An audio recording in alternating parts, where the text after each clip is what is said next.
from 1816 to 1914. Now what is it? Basically, like previous to that, there were like just exchange of goods, barter system and all these things were there.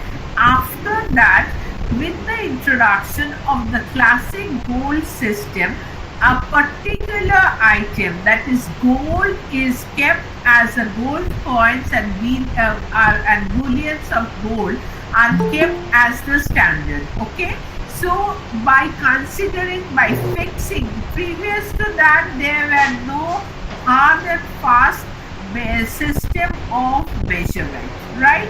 So suppose I think you all are aware of barter system and all that, right? So now in exchange, at the previous to this year, IMS, International Monetary System, we had exchange of things or articles. Now from the introduction of the classical gold standard, what happened? There was a fixed exchange rate system which gave birth to the gold as one of the medium of exchange, right? So all the countries who are willing to do the international trade were abided by this strict monetary policies. That means what?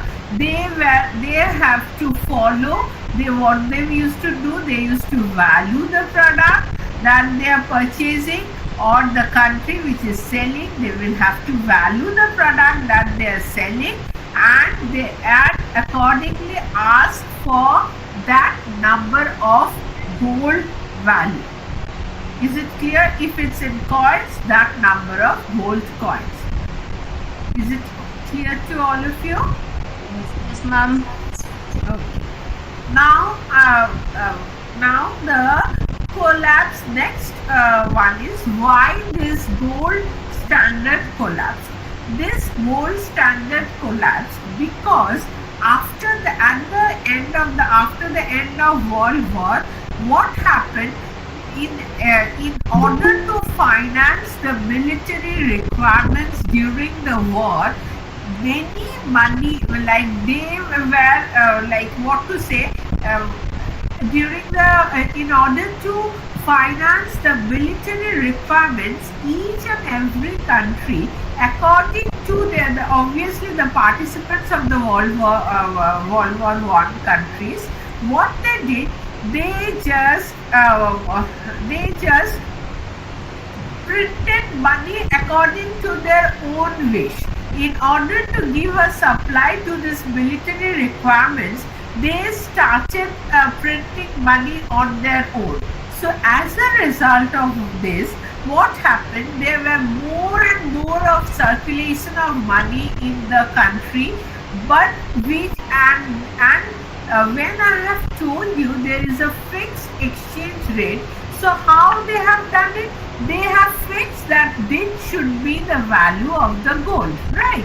But when more and more monies are getting into the economy, are flowing into the economy, at that point of time, what will happen? The students, if you have done a bit of economics, if you are having more of supply in the market, what will happen? Naturally, the price of that particular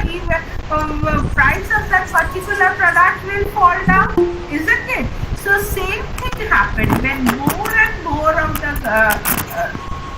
any problem? No, ma'am.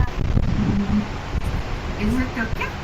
Yes, ma'am. So when more and more of gold were they started printing more and more money, and more and more gold were getting exchanged. So naturally, the value of gold is the value of that particular instrument. It was getting were reducing a lot, isn't it? And that is the reason why this classical gold standard has collapsed.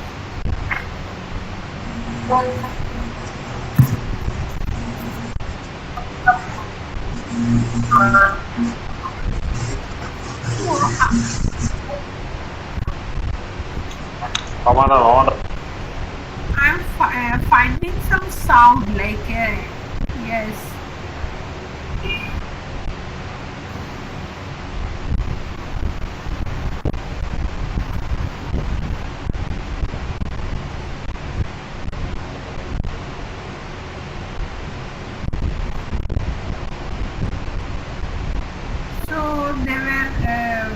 Mr. Shah, you want to tell me anything? No, ma'am. No. But you have raised hand. So it was by mistake or it was any query you have? No, ma'am, it was mistake. Sorry. Okay, it was by mistake. Then Srikanti Prajapati. You have raised hand, and Shaheen Afrin. All of you have raised hand by mistake, or you want to say anything? Okay. So I'm not getting a feedback, so I'm just continuing with mine. Ma'am, So now came the interwar period. Yes. I want to ask this, is this our IGNOU 6 first class? Yes. Okay, It's your thank first you. class. Okay, thank you, ma'am. Okay. So now comes the interwar period. In the interwar period, what happened? Like interwar period means the period between World War I and World War II. Okay. So actually, till the time of World War I, the initiation of international monetary system, Britain was financially a very powerful country, right? At that point of time, they were mostly regulating all the all the financial. They were only taking all the financial decisions, and they were regulating the money market and everything.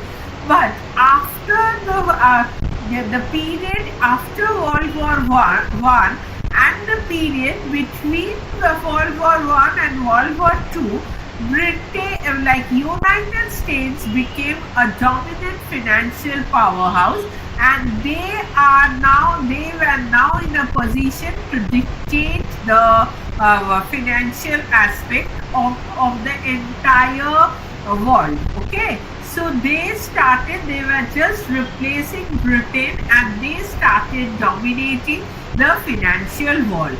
So all the economies had gone into depression with the higher inflation rate. Why? Because of this, obviously there was a war. Aftermath of a war is always having a financial effect. So, the aftermath of a war means when the war is over, obviously there are some financial depression in the entire market, in the entire world. And at that point of time, what happened? All the countries went into depression, and they were having a higher inflation rate. And this fixed exchange rate system, that means when gold was the parameter of gold was the parameter of any transaction. That fixed exchange rate system, they collapsed because of, just now I have told you, higher supply of money. And I have told you the reason for higher supply of money, the reason being to support the military requirement during the war. And whenever there is a higher supply of money, it's a very obvious thing that the value of money will fall down. Okay. So as a result of the value of money falling down, what happened? There is a depression, there is a higher inflation rate. Here, now with this massacre, what happened? There is another system that is called, with the collapse of the classical gold system, another system popped up, that is the Bretton Woods system. Now, what is the Bretton Woods system?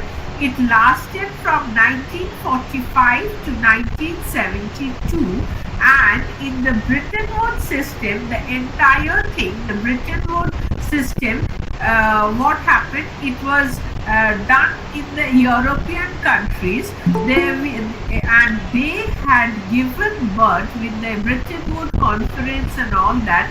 They had given birth to IMF and the two most powerful financial institutions. One is the IMF and another one is the WTO. Okay, so what is that IMF? So now, let me tell you a bit about Bretton Woods system. So in the Bretton Woods system, there were 44 countries and 44 countries, representatives from 44 countries met at a conference which held in the year 1944 July, which is popularly known as Bretton Woods Conference. And at that point of time, the 44 countries of United States, they came up with a new international monetary system. Just now I have told you a few moments before that with the World War and with the interwar period, Britain was replaced by United States. Previously, Britain was the most powerful financial country. Then it was getting replaced. Now, and the United States of America, they are becoming the most powerful financial country in the world, and they tried to dominate the entire country, entire financial world, right? So now in the Bretton Woods Conference, they the countries, the representatives of the the members of the Bretton Woods Conference, they established a uniform and liberal international financial structure. What is it? What is that? Uniform and liberal international financial structure means they gave birth to the US dollar. Okay, previously it was gold. Now they came to gold has been replaced by US dollar. Okay, so there was an economy where we were having US dollar as the leading monetary medium of exchange. Done. Now, and over here, like there were $35 was set for 1 ounce of gold. That was the parameter. But after that, at that point of time, that was the parameter. And now you know that it kept on changing, isn't it? Because at the initial stage, when they used to, with the conferences and with the with the formation of some institutions and all that, they used to fix up a particular rate, that is $35 for 1 ounce of gold. But after that, as we proceed, we will get to see that this fixed exchange rate system has also collapsed, because there is an inflation and there is there is deflation, all these things are coming up. So the value of the money, the value of which was fixed at rupees 35, sometimes it was going up, sometimes it was going down. So the fixed exchange rate, even they could not survive for a much longer period of time. So after that, what happened? All the member countries of the Bretton Woods had to maintain their currency value within 1% upward or downward variation in comparison to fixed exchange rate. So they have fixed it as $35 for 1 ounce of gold. So that was fixed by them, and so all the countries who were the members of the Bretton Woods Conference, they were supposed to hold their currency within 35, maybe 1% up, 1% down. Okay, that was the thing. But eventually that could not stand, because there cannot be any fixed exchange rate of system. Depending upon the internal scenario, financial structure of the countries, that has to fluctuate. Okay, there cannot be a static economic condition for all the countries in the world. So some countries, students, you must be knowing that some countries are having they are the you must heard of the developing countries, developed countries, and below the poverty line countries. So obviously you cannot have one currency, one value of currency fixed for all sorts of countries. Okay. So that's why just now what I said. So that's why there is a downfall of the Bretton Woods system. So what happened in the post-World War situation? Suddenly there is like the US dollar, the supply of US dollar also increased. So as a result of that, many countries started losing confidence in US dollar. Previously gold was the standard. After that gold was replaced. Gold was the standard when Britain was the most powerful economic country. Then it was replaced by US dollar, because at that point of time United States of America became the most powerful financial power in the world. Okay, so at that point of time their currency US dollar became the most powerful. But when, because of these wars and all that, when there were more supply of money in the economy, the same thing happened.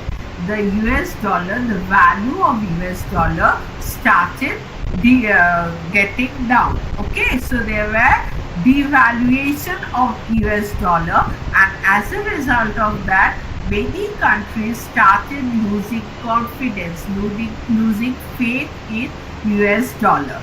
So then comes the current international monetary system. So what happened after the downfall of the Bretton Woods system?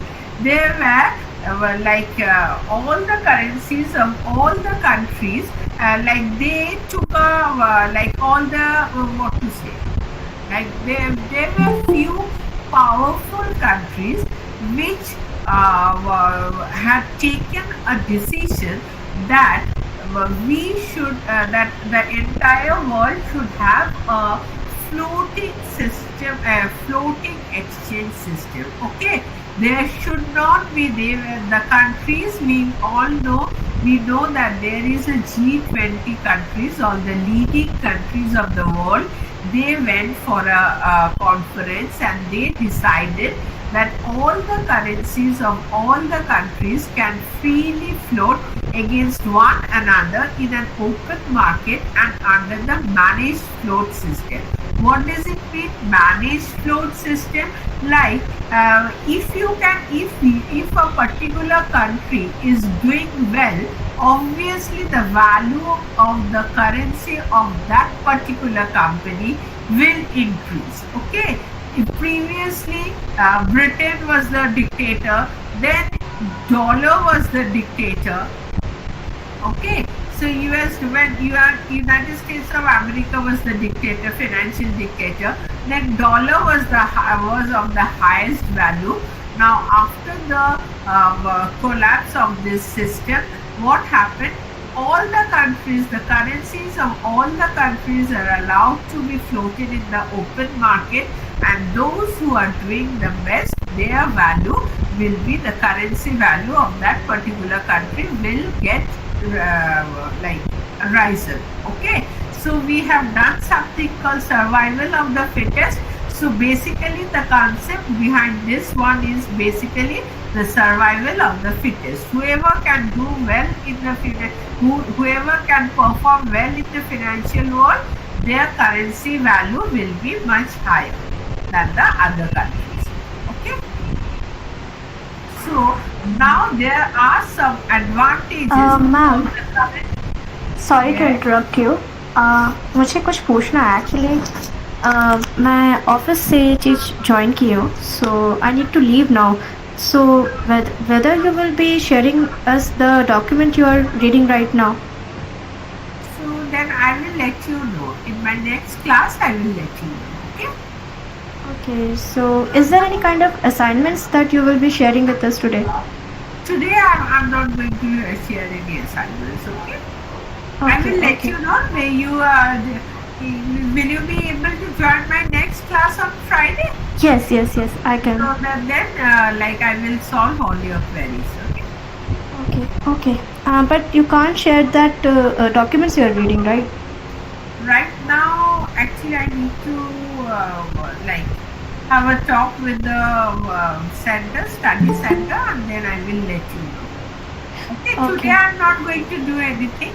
I'm not going to share anything. In my next class, I will share, and within this time span, if I can, I will do it, and obviously you will get to see whatever has been shared. Okay, okay. Okay. Thank you so much.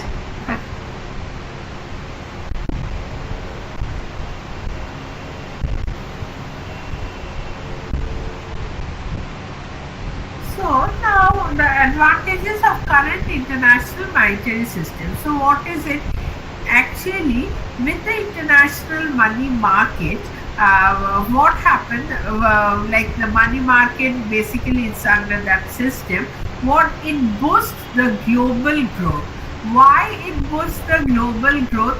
Because when there is when the entire thing is getting, when all the countries are getting a free liberty to compete for their currency, what happens? They will try to they will try to excel in their financial aspect and the financial stability. There will be no domination, much more domination. So the financial stability and the price level on a global basis will be much more easier, isn't it? So because there is no dictator, there should not be no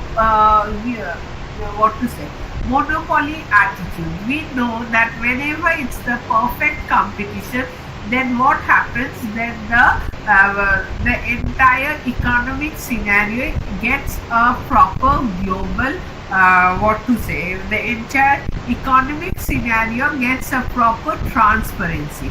So same thing happens over here when the system has become free for all the countries. Then it boosts up the global growth because everyone will try to excel, and naturally there will be an upliftment in the entire economy. So next one, it mobilizes money across countries and determines the exchange rate.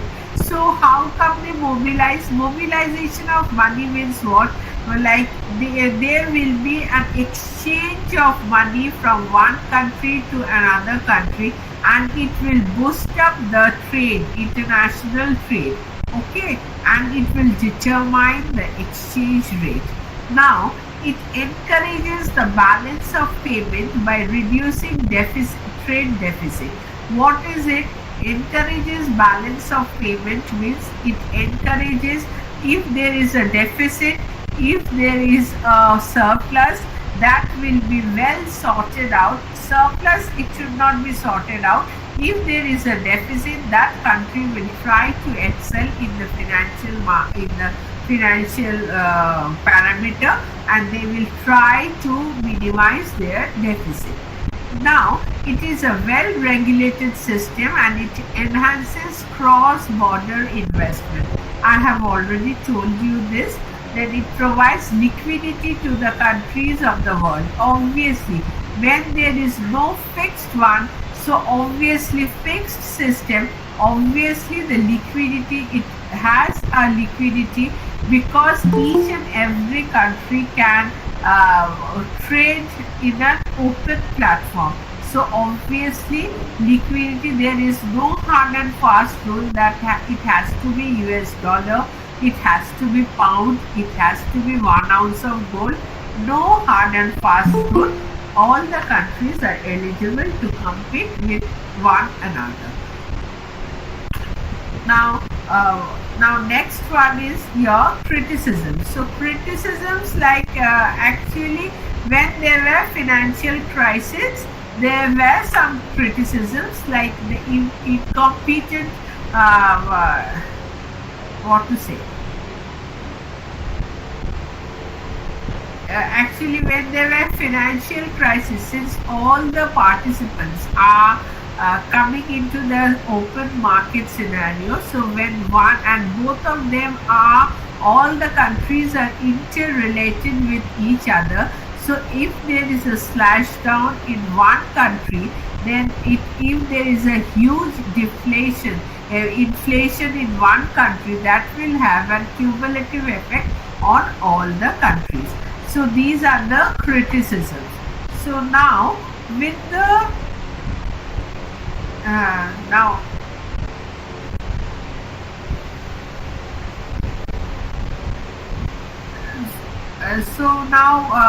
what are the criticism like? Suppose the exchange rate, since there is a free mobility of capital, free mobility of capital and free exchange participation in the money market, what happened? There are some problem of exchange rate stability of because everyone is becoming a participant, so a strong parameter is not getting what to say. There is no strong parameter against which all the activities can be judged. Now, under these are called IMF and World Bank. They are called the Bretton Woods institutions. Why we are calling it as a Bretton Woods institutions? And the Bretton Woods Conference gave birth to these two most popular financial institutions, financial giant institutions. That is, one is your IMF, another one is World Bank. So, what is IMF? IMF is, this International Monetary Fund, which deals with the external surpluses and deficits of its member nations. I have already told you about the G20 member countries. In the G20 member countries, like all the global leaders of 20 global leaders, what they are doing, if there is any surplus or if there is any deficit, that can be resolved through some through some arrangements in the IMF, with the help of IMF. Are you getting it? So with the help of IMF, if there is a surplus or deficit for any countries, that can be resolved through this IMF. Now,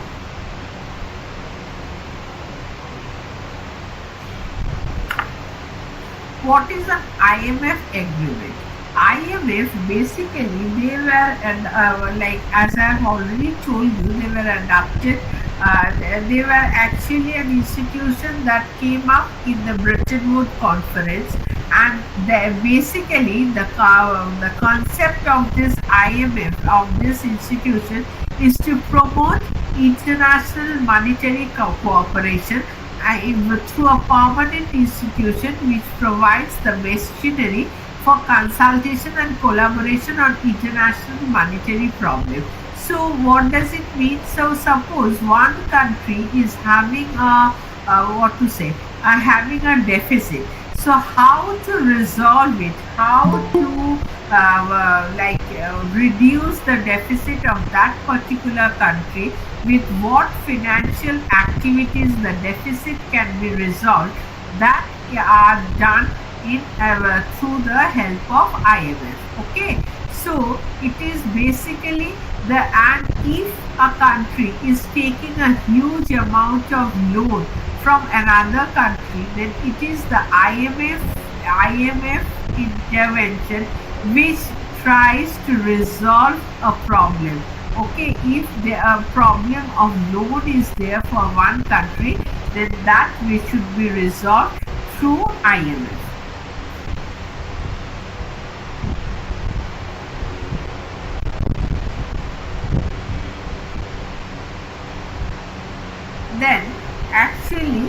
IMF is basically an advisory, and obviously it stands for monetary fund, but the entire, it's basically mostly deals with the advisory function, okay, and how to resolve an issue, and the entire economic development and more poverty eradication and all these things are basically the fund. Basically IMF and World Bank, they basically work together to eradicate the long-term economy, to eradicate the poverty, to provide financial and technical support to the countries which require their assistance.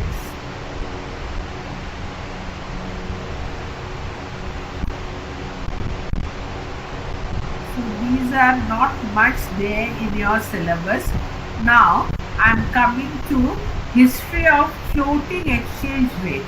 So I am till the Bretton Woods Conference, which held in July 1944, I have already told you.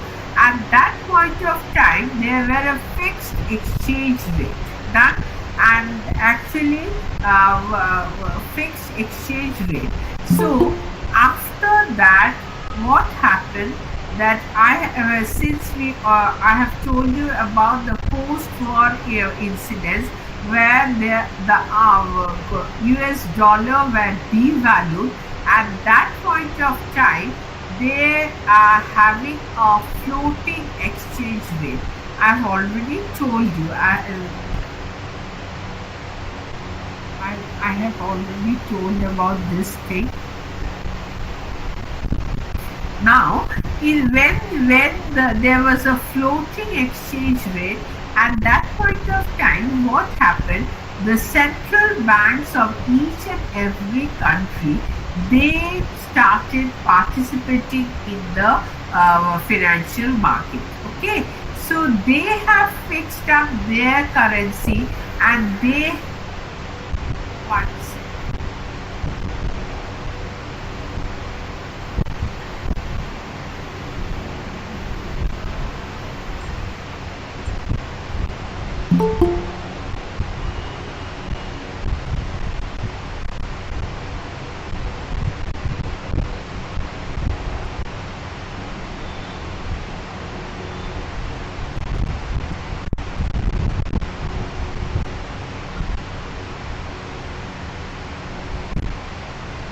So, with the after the Bretton Woods Conference, what happened? Like the central bank of each and every country, of the participating country, they started buying or selling their local currencies, and they were adjusting, and thereby they were adjusting their inflation rates. Okay, so at that point of time, what happened? When all the countries, normally the G5 or G7 countries, they were having they were just getting into the competition of fixing up their currency. At that point of time, what happened? The leading one, the leading countries, they have decided that they will go in for one currency, that is euro, throughout throughout the Europe. The European exchange rate mechanism, with the help of the European exchange rate mechanism, a currency which has entered the market, that is what we call euro. And the central bank, they wanted to they intervened in the currency market by raising or lowering their interest rates.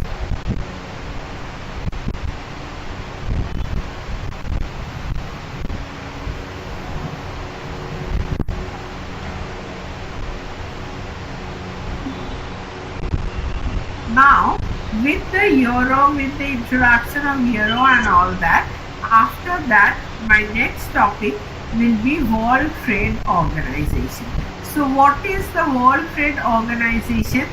World Trade Organization is an intergovernmental organization that regulates and facilitates international trade.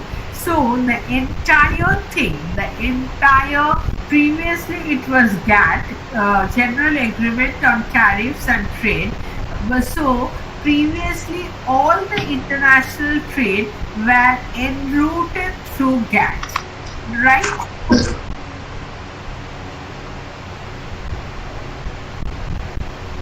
Any problem?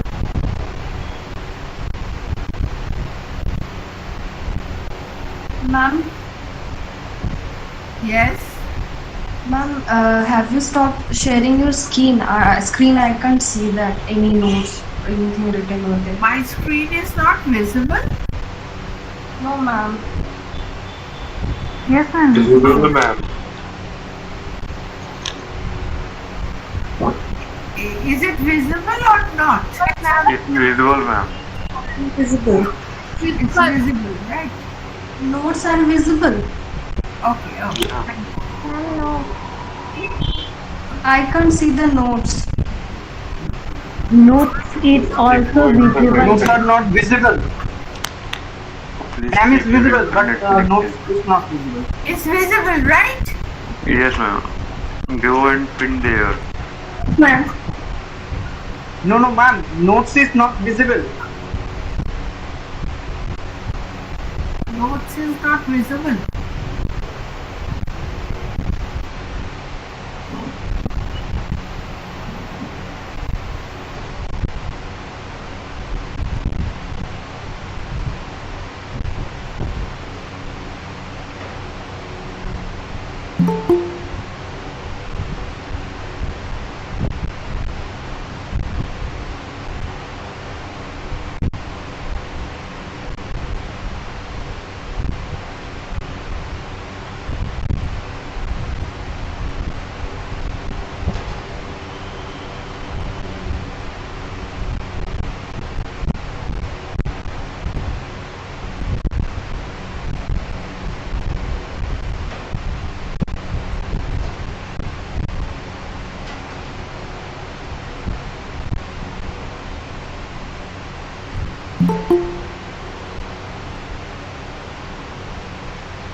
Now is it visible? Yes, ma'am. Thank you. Yes, Yes, ma'am. ma'am. Yes, because I have refreshed everything. I think it should be visible enough. So what I was talking about, I was discussing about World Trade Organization. So World Trade World Trade Organization, basically it's an intergovernmental organization that regulates the international trade. Okay, so and it is the largest organization and it is having 164 member countries and entirely and presently it is the controlling the entire financial world. Okay, through World Trade Organization, if there is an international trade, no one can skip WTO, World Trade Organization, and do an international trade. Okay, you have to enroute your entire trade through World Trade Organization.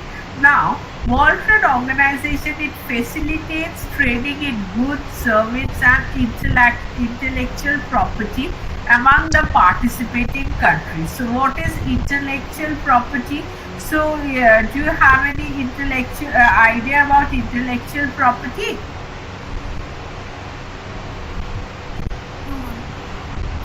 So No, ma'am. basically what is it actually? Suppose what to say, exchange of knowledge, right? That is what we call like how to suppose the most popular product of this century, of this generation is cell phone, right? So how you are making a cell phone and the way of making a cell phone, that thing and some other any like whatever actually whatever knowledge based product is there, that is coming under the purview of intellectual property. So World Trade Organization, it facilitates not only trade in goods and services but also trade in intellectual property, right? After that, like if there is any trade related disputes, that can also be resolved through the World Trade Organization. Okay, and if there is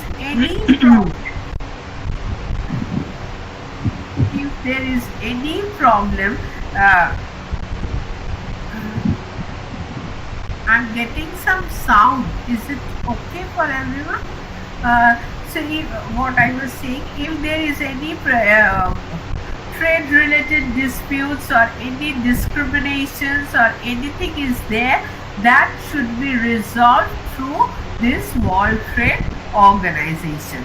And and as a result of this, since all the international trades are getting enrooted through the World Trade Organization, what happened? Now the international trade has become much more codified, much more disciplined, much more. There is no dictatorship. There is no free. What can I say? Like there is no such domination. Nothing is there. So and as a result of which, World Trade Organization has boosted up the international trade and it has reduced the trade barriers. Like previously, if you have heard of that colonial culture, whenever there were colonial culture, like at that point of time, there were some restrictions that this country cannot participate in trade relation with another country. Okay, but because the colony, the leading dominant powers of the world, which were dominating the world at that point of time, if they are having some colony, they used to dictate that this country should not have any trade with another country. But nowadays, with the help of this Bretton Woods Conference, IMF, World Bank, and this thing, were most popularly WTO, World Trade Organization, there is free trade and no restrictions to trade with any countries. Now, regional trading arrangement. Basically,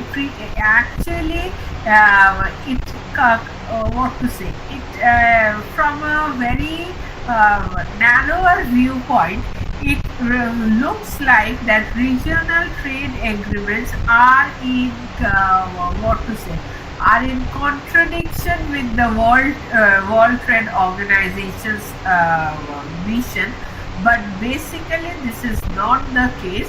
Basically, the RTO are in aligned with the WTO's trading system. So previously, there were a misconception that they were competing, they were contradicting the WTO's system of trade, of international trade. But if you are going into a deeper intervention of regional trade agreements, we will see that it is in line with the WTO's trading system. So they have also allowed the countries to negotiate rules and commitments, and they have also supported the countries to go for an international trade. So the WTO agreement recognizes that RTO can benefit countries provide their aim to facilitate trade among its partners. So there is no regional thing, nothing is no hindrances in international trade.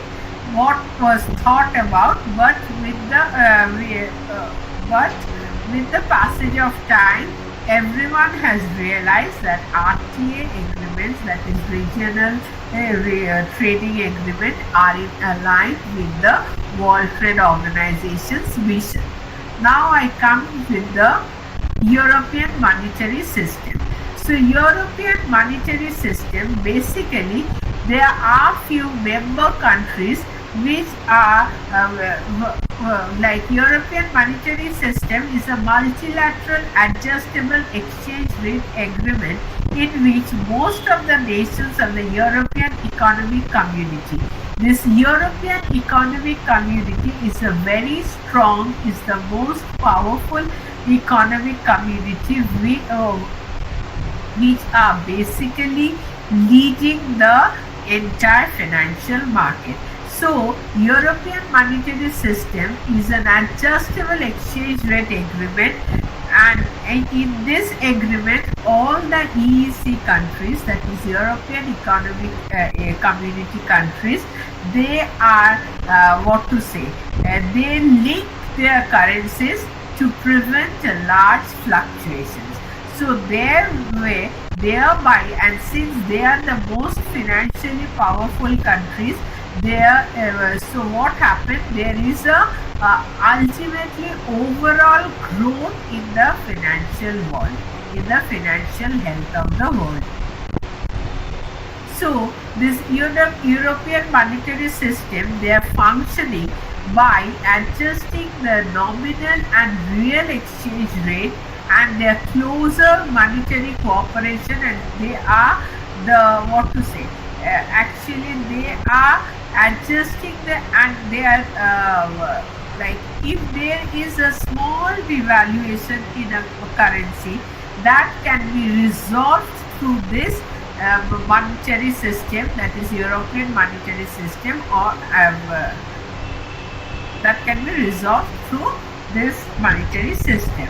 So now European monetary system along that has been European monetary system are being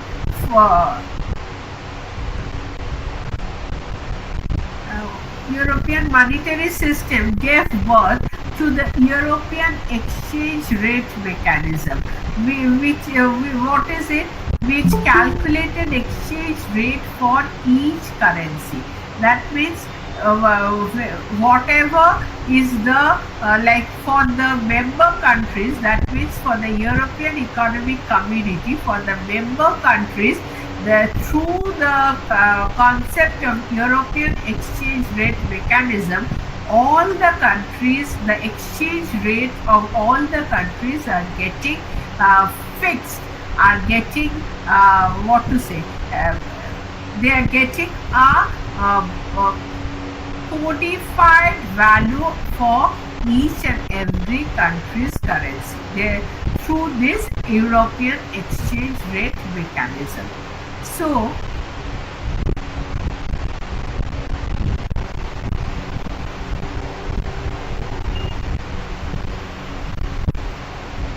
basically the European community, they were established to reach full economic, monetary and political union among its countries. So basically when the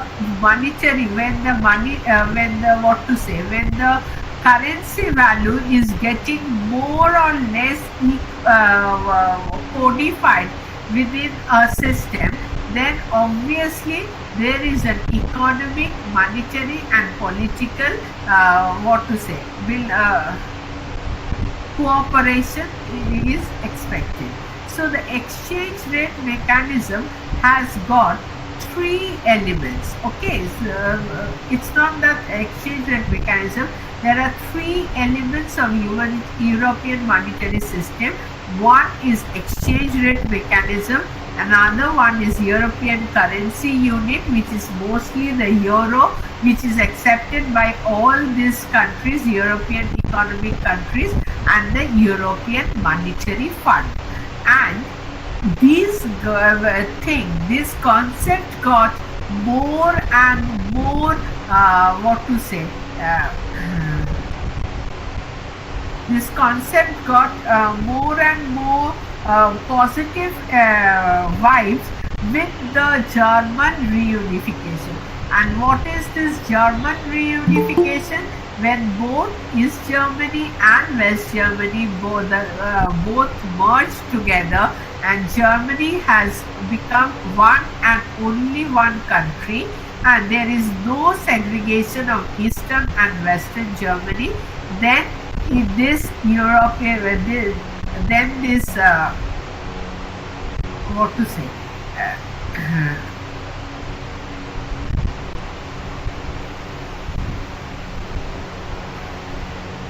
So then what happened? Then this European exchange rate mechanisms, like they got some sort of thrush.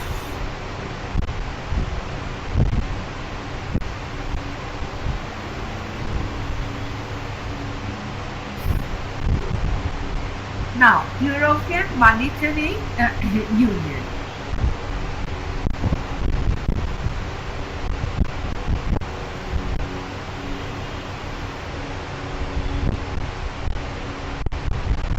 European Monetary Union. What is European Monetary Union? There is there are few member countries, European countries, who wanted to have a uniform exchange, a uniform currency, and that is a common unit of exchange. So that is the from there it got it is the birth of the euro. Okay, with this 12 member countries, the European Monetary Union, there was a treaty of Maastricht treaty in 1991, where the 12 member countries, all of them agreed that there should be a common unit of exchange, that is called the euro.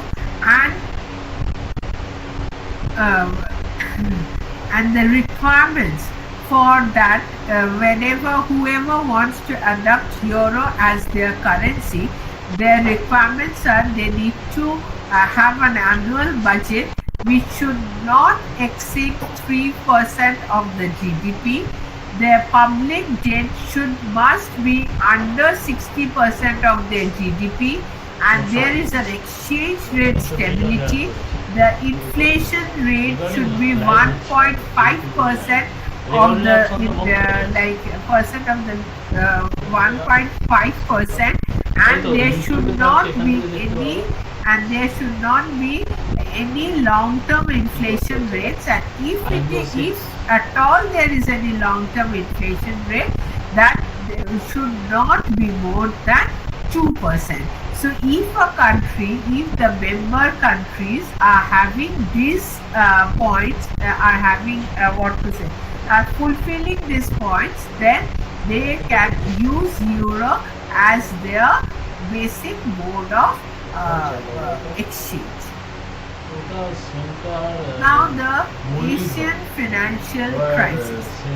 So the actually there were many financial crises in Asia. Mostly it is concentrated in the Southeast Asia and a bit of Eastern Asia also. Like there is a financial crisis in Thailand, there is a financial crisis in South Korea, and there are some financial crisis, and that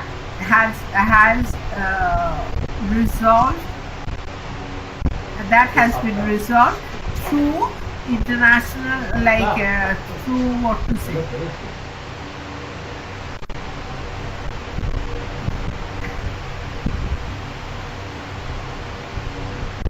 So that has been resolved through IMF and World Bank and everything. So after that,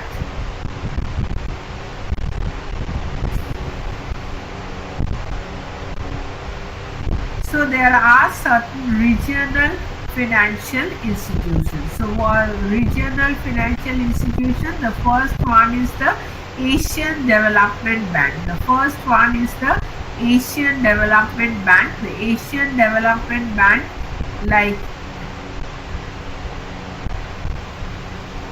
Asian Development Bank, it's a regional development bank. It was actually formed to promote the social and economic development in India. It is mostly the working pattern is almost the same as like it actually it got what to say. The working pattern of this bank is almost aligned with the World Bank, and they are having a voter. Like the members. They are allowed to vote according to their capital subscription, and there each and every year there is an annual report which is getting published, and it has to be reviewed by the public. Then another one is the African Development Bank. African Development. So these development banks, basically these regional financial institutions, basically they have developed to to uplift financially as well as socially and economically the particular region. Okay, when it is the Asian Development Bank, its intention was to empower the Asian countries both in social, economic and financial platform. Same thing happened in case of African Development Bank. It was founded in 1964. It was there to provide financial support to the African government as well as to the private companies, those who wanted to invest in the regional scenario. That means if a particular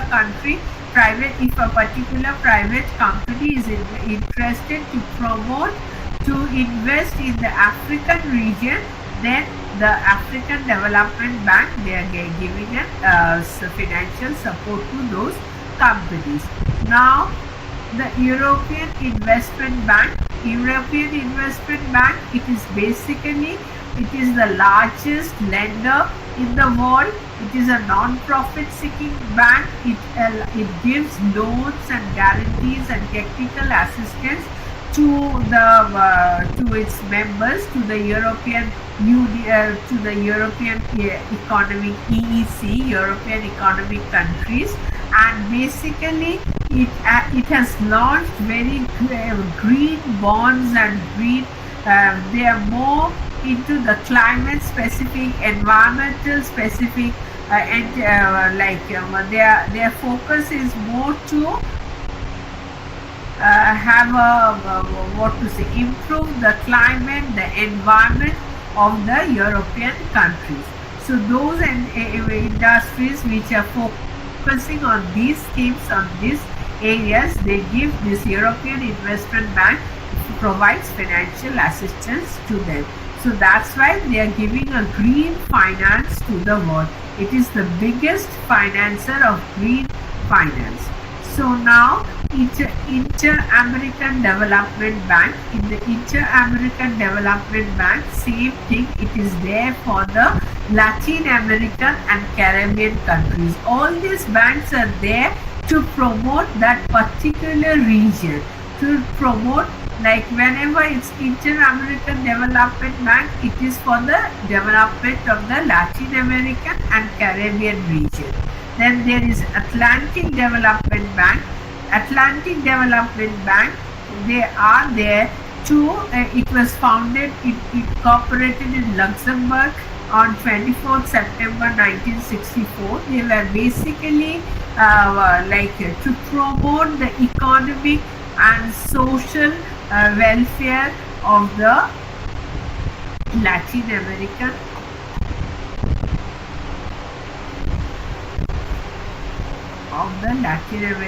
city. Then the European Investment Bank. European Investment Bank I have already talked about. Then European Bank for Reconstruction and Development. Basically, it was founded in 1991. It is an international financial market institution that builds market economies. Like they are there in developing the Central Europe and Central Asia. It is headquartered in London. They were basically, all these regional institutions, they are basically there to promote, to reconstruct, to uplift the economic situation of that particular region.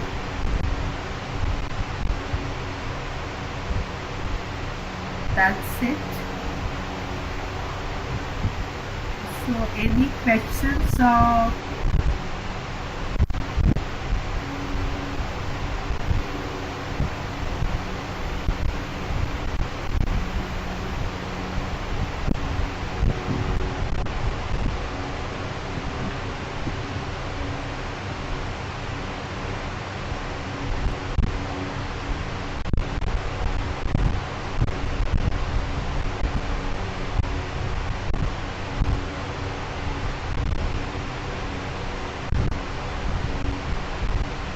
so Pinky Shaw, you wanted to tell me something?